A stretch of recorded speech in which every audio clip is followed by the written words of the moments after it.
À ceux qui veulent comprendre les lois de l'univers visible et invisible, à ceux qui veulent pénétrer les mystères de la vie dans les deux mondes, matériel et spirituel. Une émission est préparée pour vous. Chaque dimanche à partir de midi, vous allez pouvoir suivre cette émission animée par le maître Fénor Onésime. Philosophie initiatique, c'est cette école des mystères qui vous aidera à comprendre la science initiatique en commentant tous les sujets connexes tels la théurgie, l'astrologie, la kabbale, la géologie, la géométrie sacrée et tous les principes hermétiques.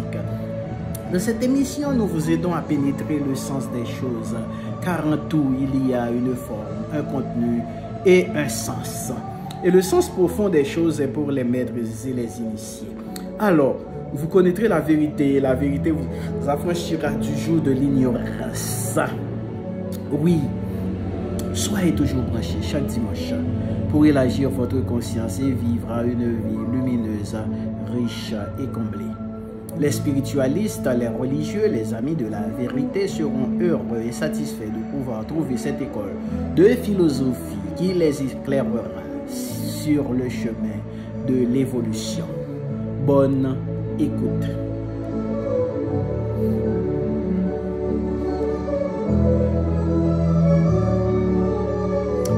Oui, mes chers amis, c'est encore moi, votre serviteur Fénor Onésime. Oui, je suis là avec vous comme chaque dimanche pour la présentation de cette émission. Je salue tous les fervents auditeurs de l'émission. Je salue tous ceux qui sont branchés sur Facebook pour suivre cette émission. Tous les Facebookers. Et je vous invite aussi, mes chers amis, à vous abonner sur ma chaîne YouTube et de liker la page, s'il vous plaît. Merci d'être à l'écoute de cette émission. N'oubliez pas, nous sommes en train d'étudier les secrets du livre de la nature, encore en étudiant le soleil, en étudiant l'importance du soleil dans la spiritualité. Comme vous l'avez vu, nous avons étudié comment capter les éléments éthériques contenus dans le soleil. En regardant le soleil, je vous ai dit que notre âme prend la forme du soleil. Je vous ai aussi dit que notre moi supérieur habite là-haut dans le soleil. Et je vous ai aussi dit que le soleil fait pousser les germes déposés en nous par le Créateur. Ah oui. Je vous ai montré comment retrouver la Sainte Trinité dans le soleil. Oui, parce que le soleil est une trinité avec sa lumière, sa chaleur et sa vie. Et je vous ai demandé d'aimer comme le soleil, car le soleil aime sans faire de distinction, sans juger les gens, pour dire celui-ci est méchant, celui-ci est bon, donc je vais éclairer celui-ci, pas celui-là. Non, de toute façon, le soleil aime sans arrêt. Nous devons nous aussi aimer comme le soleil. Je vous ai montré comment est-ce que vous devez monter plus haut que les nuages, au-dessus des nuages, pour être toujours dans la présence des rayons du soleil. Et la dernière fois, je vous ai parlé, mes chers amis, des esprits de cette lumière. Je vous ai parlé des couleurs, oui, les couleurs qui sont les 7 couleurs qui sont les représentants, oui, d'un rayon du soleil. Je vous ai parlé du rouge, de l'orange, du jaune, du vert, du bleu, de l'indigo et du violet. Et aussi, nous avons étudié les religions en comparaison avec le soleil, tout en vous disant qu'il y avait beaucoup d'autres sauveurs. Ah oui, vous pouvez vous-même faire des recherches comme Horus, le dieu égyptien, qui était le dieu du soleil et qui avait un ennemi connu sous le nom de Seth. Et Seth était la personnification des ténèbres de la nuit. Métaphoriquement parlant, mes chers amis, chaque matin, Horus, le dieu du soleil, gagne la bataille contre Seth qui est le représentant de la nuit. Alors que la nuit tombant, Seth vainquait Horus et l'envoyait en enfer. Et je vous ai aussi parlé de Attis de Phrygie, oui, qui était né d'une vierge qui s'appelait Emma de Nana au 25 décembre, fut crucifié, placé, oui, dans une tombe et après 3 jours, il fut ressuscité. Je vous ai parlé aussi de Krishna de l'Inde, oui, né de la Vierge de Vaghi, avec une étoile à l'est annonçant son arrivée, accomplissant des miracles avec ses disciples et après sa mort, ressuscita. Je vous ai aussi parlé de Dionysos de la Grèce, né d'une Vierge un 25 décembre. Il était un enseignant ambulant, oui, qui accomplissait des miracles tels que changer l'eau en vin, et on l'appelait le roi des rois, l'unique fils de Dieu, l'alpha et l'oméga, et par de nombreux autres noms. Et après sa mort, il ressuscita. Je vous ai parlé aussi de Mitra de Perse, qui est né d'une vierge un 25 décembre avec 12 disciples accomplissant des miracles, et après sa mort fut enterré durant 3 jours. Puis il ressuscita. On l'appelait également la vérité, la vie, la lumière et de nombreux autres noms. Je vous ai enfin parlé du Christ, de Jésus-Christ, le dernier représentant de Dieu pour cette ère. Vous comprenez, je vous ai parlé de l'ère, oui, une ère qui comprend 2150 ans. Donc, je vous ai expliqué toutes ces choses. Mais, je fais ce résumé pour vous ce matin, mes chers amis, c'est pour vous dire que ces nombreux sauveurs de part et d'autre du globe adhèrent tous à ces caractéristiques générales. Tous ces sauveurs étaient connus sous de nombreux noms symboliques comme la vérité, la lumière, le fils oint de Dieu, le berger, le bon berger, l'agneau de Dieu, l'alpha et l'oméga et beaucoup d'autres encore. Ils ont tous été trahis par un disciple, furent crucifiés, enterrés et durant 3 jours, puis ressuscitèrent. Oui, je vous ai expliqué toutes ces choses, c'est pour vous dire que ces histoires qu'on retrouve dans les religions sont l'histoire du soleil.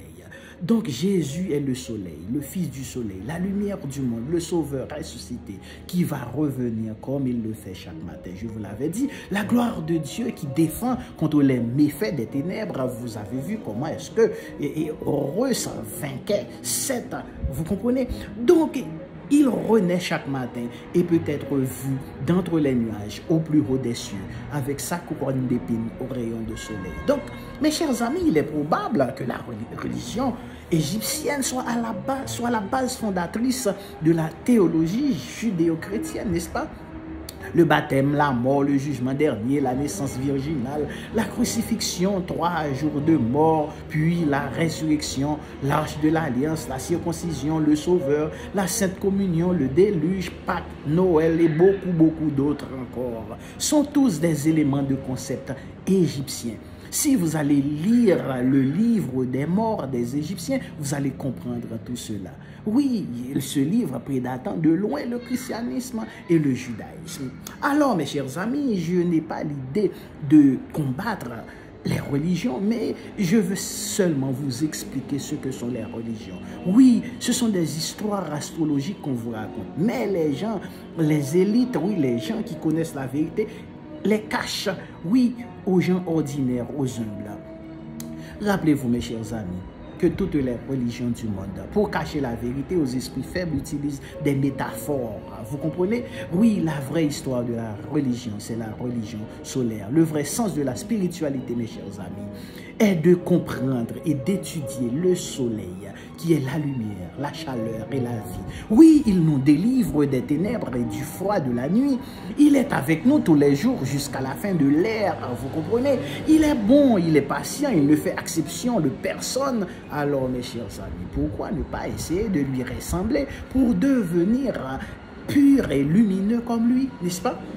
Donc, je vous invite, oui, à aller voir chaque matin le lever du soleil pour capter les éléments subtils qui viennent de lui. Oui, le prana, cette substance éthérique contenue dans le soleil, peut nous aider à renforcer notre aura pour vivre une vie pleine, riche et comblée. Oui, alors mes chers amis, gardez l'écoute, nous allons revenir pour continuer avec ces études sur l'importance du soleil dans la spiritualité.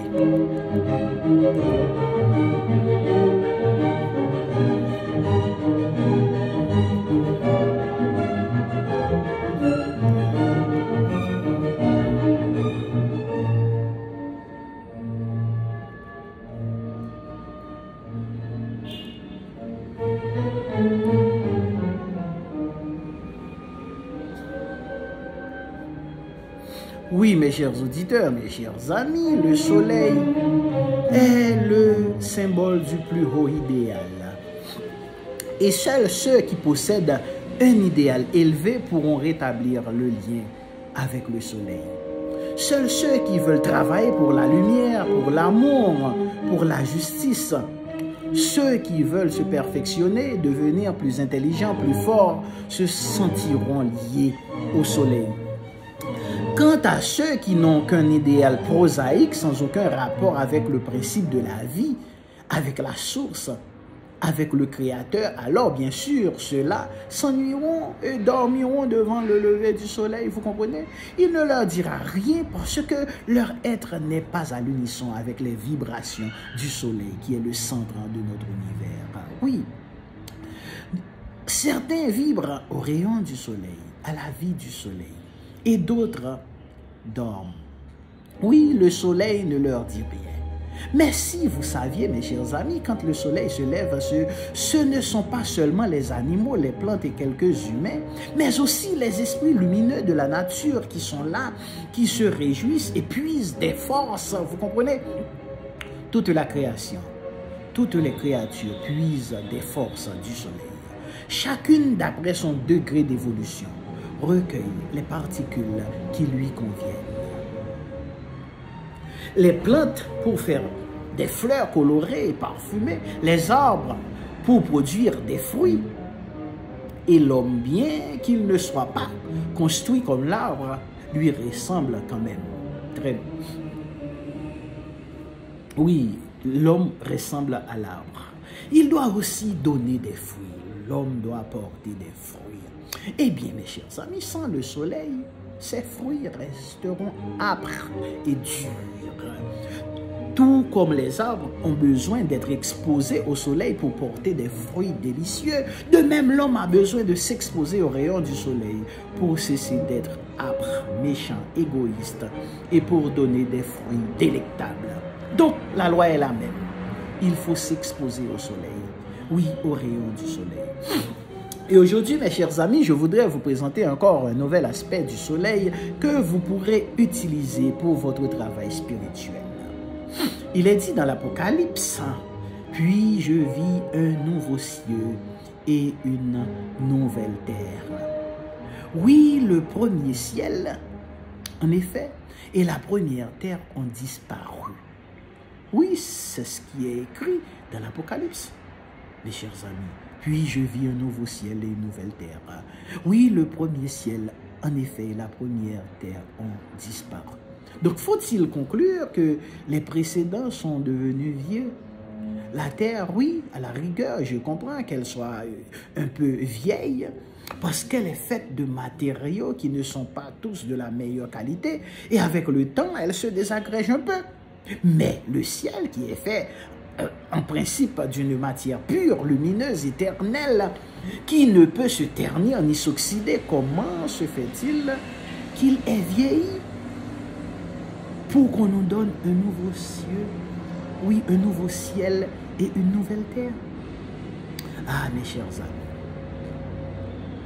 il est pourtant écrit dans la Genèse, vous voyez, qu'après avoir créé le ciel et la terre, Dieu vit que cela était bon. Comment se fait-il que maintenant, il découvre que ce monde n'est plus, oui, que ce monde n'est plus au point et qu'il soit obligé d'en faire un nouveau? Alors réfléchissons, mes chers amis. Cela ne parle pas tellement en faveur de sa perfection, si c'était vrai. Et puis, en attendant que les travaux soient achevés, où va-t-on loger les habitants de la terre? est-ce qu'ils ne vont pas être furieux et faire des pétitions? Ce sera un remue-ménage, n'est-ce pas, dans le ciel. Et voilà encore des soucis pour le Seigneur. N'est-ce pas? Non, mes chers amis, c'est absurde. On est obligé d'interpréter les choses autrement. C'est pourquoi est-ce que vous avez cette émission avec vous pour vous aider à comprendre le sens des choses. Car en tout, il y a une forme, un contenu et un sens. Le ciel et la terre représentent, mes chers amis, une unité. Ils ne sont pas séparés. Et dans l'être humain non plus, le ciel, c'est la tête. La terre, c'est le ventre. Vous comprenez? Le ciel est donc la partie spirituelle de l'homme et la terre, ses manifestations. Vous comprenez?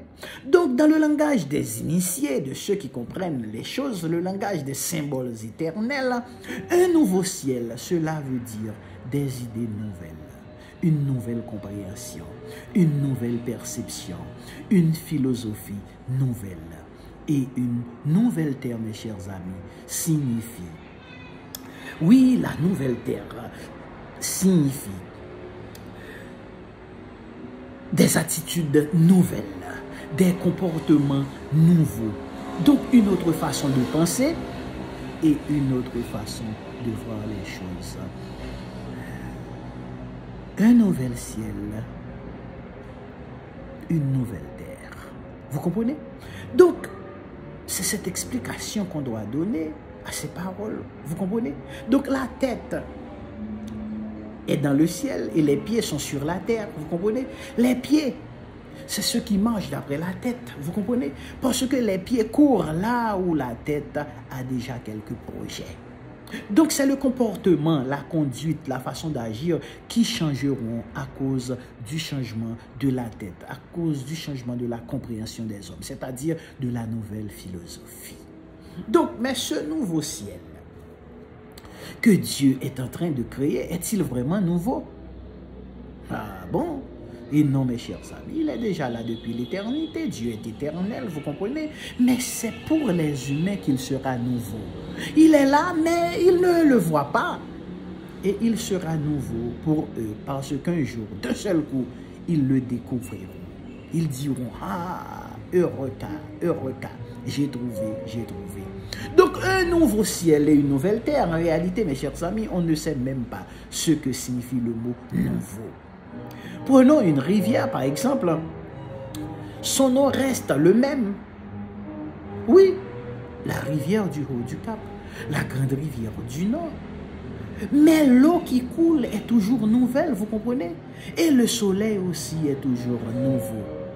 Car ses émanations, ses radiations sont toujours différentes. Ce qui est nouveau, c'est la vie, le contenu. Quand on va beaucoup plus haut pour entrer dans le contenu, c'est-à-dire dans la vie, on trouve que c'est sans cesse, mes chers amis, nouveau, sans cesse nouveau. Donc, le nouveau ciel et la nouvelle terre, cela signifie que les humains iront plus haut dans leur compréhension. Oui, en un lieu où ils découvriront ce qui a toujours existé, mais qu'ils n'avaient encore jamais vu. C'est comme le soleil. Il est là depuis toujours, n'est-ce pas? Mais on ne l'a pas encore compris. Et c'est pourquoi est-ce que vous êtes étonné de voir tant de choses que je suis en train de vous expliquer au sujet du soleil. Mais du moment qu'on ne se réjouit pas, qu'on ne le contemple pas, qu'on ne veut pas devenir comme lui, c'est qu'on ne l'a pas découvert et qu'on est encore dans l'ancien ciel. Vous comprenez? Vieux, vermoulu, moisi. La nouvelle terre, mes chers amis, ce sera une nouvelle façon de se comporter, d'agir, une nouvelle façon de se nourrir, de respirer, de regarder. Et déjà, mes chers amis, elle s'approche, cette nouvelle terre. Oui, mais tout doit commencer par le nouveau ciel, vous comprenez, par la tête, c'est-à-dire par le soleil. Voir d'abord combien le soleil est lumineux, chaleureux, vivant, beau, pur, grand, puissant, généreux, amoureux, et comment toutes les splendeurs, toutes les qualités, toutes les vertus sont représentées en lui. Voilà, mes chers amis, le nouveau ciel qui va venir vers les humains. Cette nouvelle compréhension de la vie. Et c'est le soleil qui nous fera découvrir ce nouveau ciel qui a toujours été là et où habitent les initiés, les grands maîtres, les prophètes qui ont quitté la terre, où habitent aussi les anges, les archanges, les divinités. Oui, ce ciel que Jésus appelait la maison du Père. Vous comprenez? Donc beaucoup d'êtres habitent déjà dans le ciel. Et bien sûr, ce n'est pas celui-là qui peut être changé, amélioré ou renouvelé parce qu'il se renouvelle sans arrêt, sans cesse. Jamais il n'est le même, comme je viens de vous l'expliquer. Et le soleil non plus n'est jamais le même, vous comprenez, car cette énergie, cette lumière, cette chaleur, cette vie qui coule à travers lui est toujours nouvelle, toujours neuve. Et maintenant, mes chers amis, est-ce qu'on peut habiter dans le ciel? Mais bien sûr, oui. Dès aujourd'hui, chaque jour, vous pouvez en faire partie. Chaque fois que vous nourrissez des pensées et des sentiments purs et que vous décidez de travailler pour un haut idéal, vous êtes déjà dans ce ciel nouveau. Et ce ciel nouveau entraîne obligatoirement une nouvelle terre, c'est-à-dire car celui qui embrasse une nouvelle philosophie, une philosophie sublime, comme la nôtre, est obligé de changer son comportement, sa façon d'agir, sa façon de voir les choses. Toutes les méthodes que vous êtes en train d'apprendre ici dans cette émission concernant la nutrition, la respiration, le yoga, les gestes, la parole, les pensées, c'est la nouvelle terre. Vous comprenez? Donc, et notre planète, mes chers amis, la Terre, cette petite poussière de rien du tout, il a fallu des milliards et des milliards d'années pour qu'elle arrive à son état actuel. Elle aussi change et se transforme. Son corps éthérique n'est jamais le même de jour en jour. Il est en contact permanent avec le soleil et les étoiles qui lui donnent des éléments toujours nouveaux. Et un jour, à force de travail, elle deviendra transparente, cristalline, limpide et elle brillera comme le soleil. Pour le moment, la terre est un fruit encore acide, mais le soleil la fait mûrir par sa chaleur. Elle deviendra un jour un fruit merveilleux, comme le soleil, parce que le soleil est son père, et que les enfants finissent toujours par ressembler à leurs parents, n'est-ce pas? Pour le moment, la terre est une petite fille, mais un jour, elle brillera comme son père, le soleil. À cette époque-là, les humains vivront sur d'autres planètes. Ils n'habiteront plus la terre et la laisseront aux animaux qui seront éduqués, instruits et soignés. Vous comprenez? Ce sont des prophéties. Donc, mes chers amis, une nouvelle lumière va venir. Oui, et tout sera vivant, clair, lumineux, harmonieux. Sur cette nouvelle terre, on ne verra plus ni querelle, ni révolution, ni guerre. Ce sera une telle harmonie, une telle unité entre les hommes qu'ils formeront tous une seule famille et que partout régneront la fraternité et la paix. Mais avant que cela n'arrive, mes chers auditeurs, je vous ai dit à travers quelle catastrophe, quelle tornade l'humanité va passer et cela s'approche. Ensuite, tout s'apaisera et ceux qui seront vivants vérifieront la véracité de ces paroles. Pour le moment, utilisez les nouvelles connaissances que vous avez reçues, oui, dans cette émission, pour vous perfectionner. C'était donc, mes chers amis, quelques mots sur le nouveau ciel et la nouvelle terre. Il faut maintenant entrer dans le nouveau ciel, n'est-ce pas? C'est-à-dire d'accepter la nouvelle philosophie, la philosophie solaire et l'appliquer. Et l'application, justement, c'est la nouvelle terre. Mais vous voyez, on doit comprendre symboliquement, sinon tout devient insensé. Et c'est pourquoi est-ce que ceux qui lisent la Bible, tous ces prédicateurs qui prêchent, qui ne comprennent même pas les versets, c'est un danger. Vous comprenez? C'est comme pour les prophéties des évangiles, certains chrétiens attendent que le soleil s'obscurcisse, puisque Jésus a dit, le soleil s'obscurcira, la lune ne donnera plus sa clarté et les étoiles tomberont du ciel. Donc, quand nous réfléchissons, mes chers amis, et moi, quand je réfléchis, je trouve que notre pauvre petite terre est tellement minuscule par rapport aux étoiles, par rapport à l'univers, qu'il n'y aura même pas de place pour tomber dessus. Une seule étoile est déjà des milliers de fois plus grande que cette petite terre. ou elle tombera. Alors, si elles se mettent à tomber toutes en même temps, vous voyez, il y aura un signal, vous comprenez, et elles tomberont toutes ensemble pour faire plaisir aux ignorants. Les étoiles, mes chers amis, ne tomberont jamais. Il faut comprendre les paroles de Jésus, le vrai sens de ces paroles. Les étoiles ne tomberont pas, mais symboliquement, oui.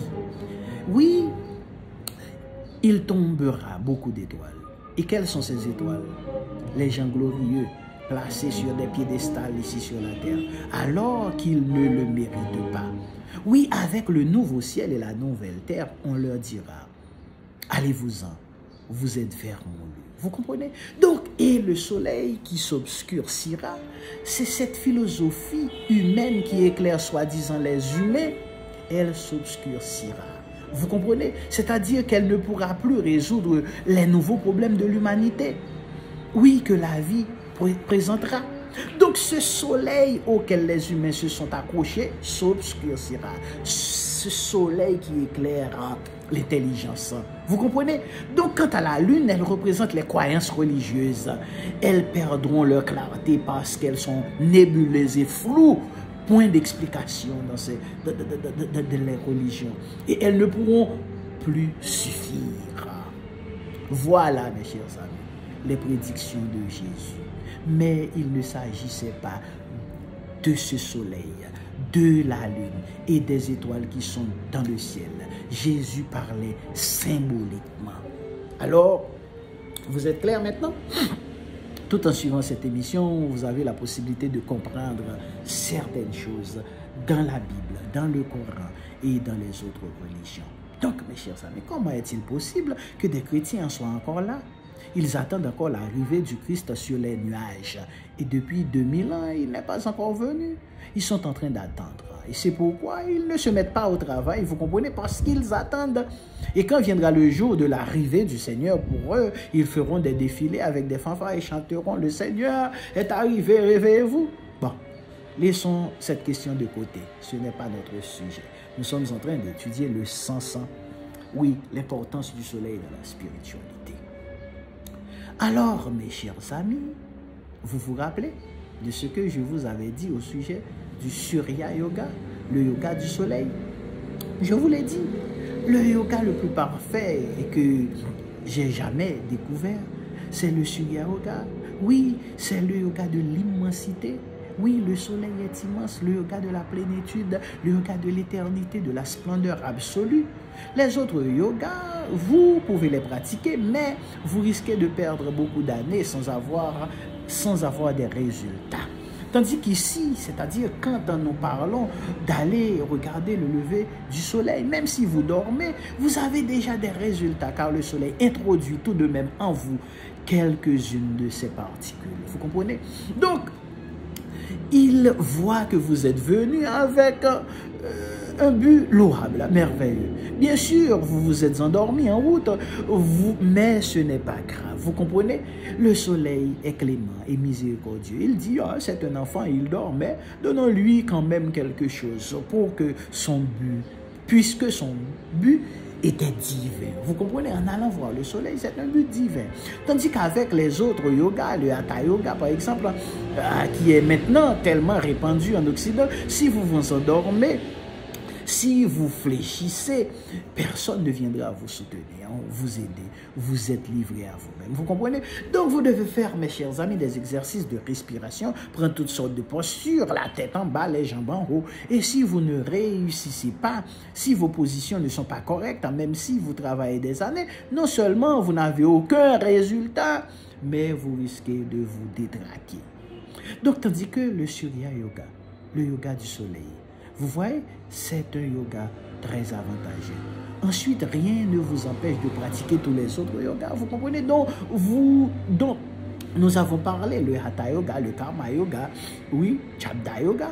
Donc, vous y réussirez même beaucoup mieux grâce au Surya Yoga, grâce au yoga du soleil. Donc, lorsqu'on part en excursion, n'est-ce pas, en voyage, on doit s'équiper un peu, n'est-ce pas? On prend quelques sandwichs à grignoter ou même une bouteille d'eau que l'on débouche de temps en temps, soi-disant pour se donner du courage en chemin.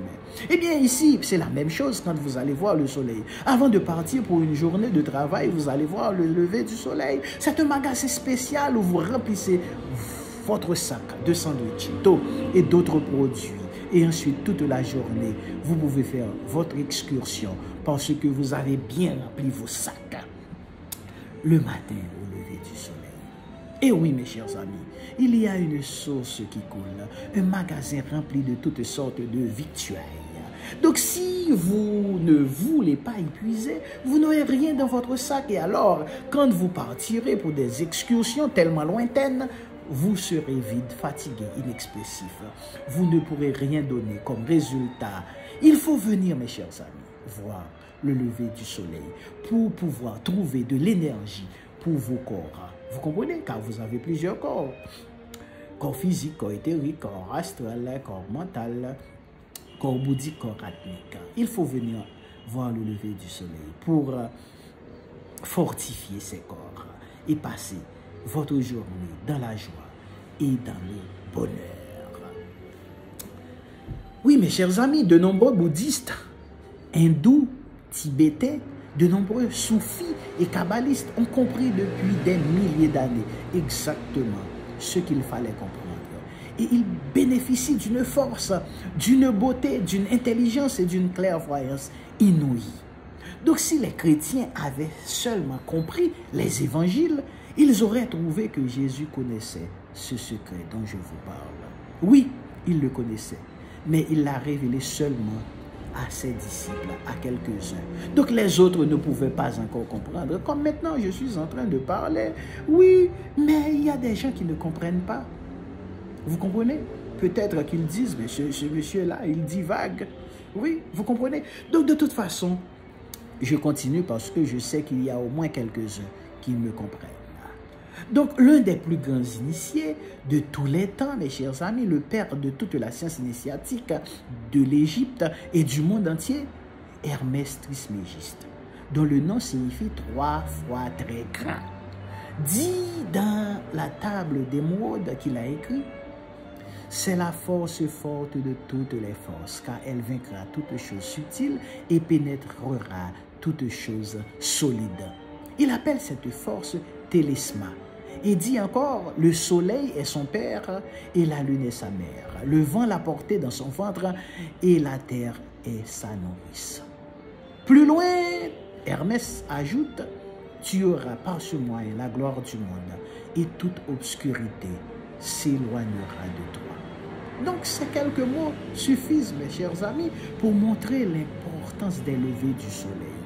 Cela signifie que pour le disciple qui a compris que la lumière est toute puissante, les maladies, les tourments, tout ce qui est négatif disparaîtra et il émanera de lui une force solaire que le monde entier sera obligé de reconnaître. Hermès Trismégiste a présenté dans les plus grandes profondeurs des mystères de la nature, mes chers amis. Oui, il a pénétré dans les plus grandes profondeurs des mystères de la nature et dans la table d'émeraude, il a donné un résumé de toute la sagesse ancienne. Mais même les alchimistes ne l'ont pas compris, vous comprenez? Quand Hermès Trismégiste disait le soleil, la lune, l'air, la terre, vous comprenez? Donc, il parlait, mes chers amis, des 4 éléments. Tandis que les alchimistes parlaient termes soleil, lune, oui, de l'air, la terre, essayaient de comprendre d'autres choses auxquelles Hermès Trismégiste n'avait pas pensé. Donc c'est pourtant très simple et très clair. Ce sont les 4 éléments. Feu, terre, air, eau. Le soleil qui représente le feu, la lune, vous comprenez, l'air et la terre. Donc c'est pourtant très important, mes chers amis. Tous les mages, tous les magiciens, tous les occultistes, tous les sorciers qui pratiquent la talismanie tâchent d'introduire dans les objets cette force talisman. D'où on trouve le nom talisman quand on porte un talisman sur soi pour sa protection, vous comprenez? Donc, mais ils ne savent pas toujours d'où elle vient, cette force talisman. ni comment la capter ou la digérer. Pourtant, Hermès Trismégiste le dit très clairement. Le soleil est son père. C'est donc le soleil qui l'a produit. Vous voyez cette force? Hein? Oui, tous ces éléments. Le soleil est son père. La lune est sa mère. La terre l'a porté dans son... L'air l'a porté dans son ventre. Vous comprenez? Donc, c'est intéressant, mes chers amis. Oui, la lune est sa mère. Donc, dans son aspect inférieur, la lune représente le monde des illusions, du déséquilibre, de la folie. Tandis que dans son aspect supérieur, je vous l'avais bien expliqué quand je vous parlais de la Kabbale, de l'arbre de la vie kabbalistique, elle représente dans son niveau le plus haut la pureté de la vie divine. Donc c'est cet aspect supérieur de la lune qui est la mère. Vous comprenez? Donc le père, le soleil, produit la force et le vent, c'est-à-dire l'air, la transporte dans le ventre de la mère, la lune, qui commence à travailler sur elle. Mais cette force qui est présentée ici sous la forme d'un enfant, il faut la nourrir et c'est la terre qui devient sa nourrice. Est-ce que vous comprenez? Donc Hermès Trismégiste le dit clairement, il y a une force qui vient du soleil. Et comme le soleil jouera le plus grand rôle dans l'univers, il faut se dépêcher de le comprendre, d'avoir une conscience nouvelle à son sujet et se préparer à recevoir tous ses effluves et toutes ses forces. Donc mes chers amis, voyez combien c'est important le soleil.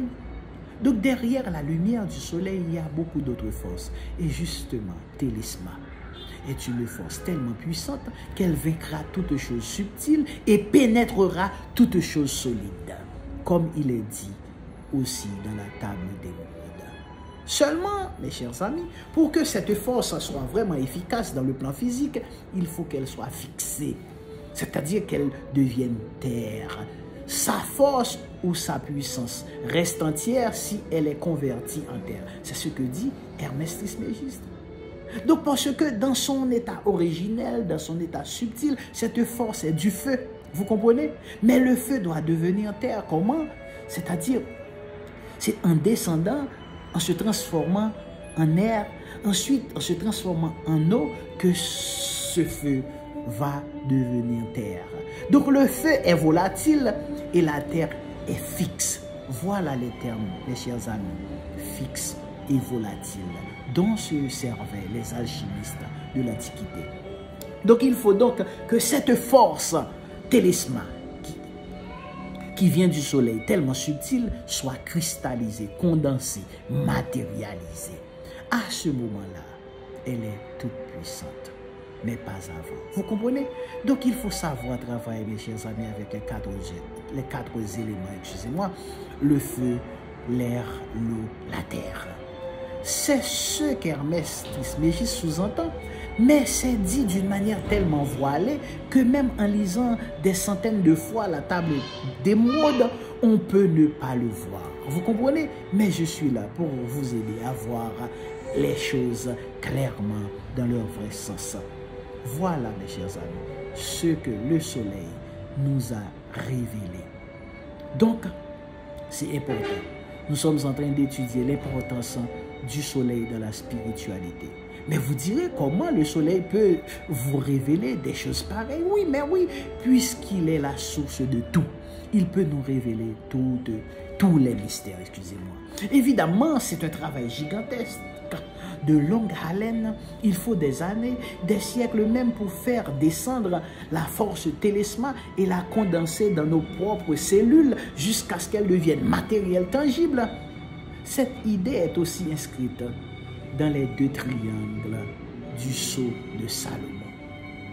Donc, mes chers amis, je n'ai pas été long aujourd'hui, mais j'ai dit des choses merveilleuses concernant le soleil, concernant son importance dans la spiritualité, concernant la force télesma qui vient du soleil. N'oubliez pas aussi, mes chers amis, je vous ai parlé du prana, de cette substance éthérique, oui, qui vient du soleil. Donc, le soleil est important pour notre avancement sur le chemin de la perfection. Je vous invite à prendre le soleil comme modèle. Oui, liez-vous à lui. Il faut aller voir le soleil pour capter ses énergies et vous trouverez cette force télesma qui est la force forte de toute force. Oui, cette force vous envahira et vous deviendrez des vrais maîtres. Qu'il en soit ainsi pour vous. Mes chers amis, merci mes chers amis d'avoir été à l'écoute de cette émission d'aujourd'hui. Nous avons parlé de l'importance du soleil dans la spiritualité. Oui, j'ai parlé des 4 éléments. Oui, le soleil en est le père, la lune, la mère, le soleil, la terre l'a porté dans son ventre et la terre est sa nourrice. Je vous reviens la semaine prochaine pour continuer avec ces séries d'études sur l'importance du soleil dans la spiritualité. Je vous dis bon dimanche, à la semaine prochaine.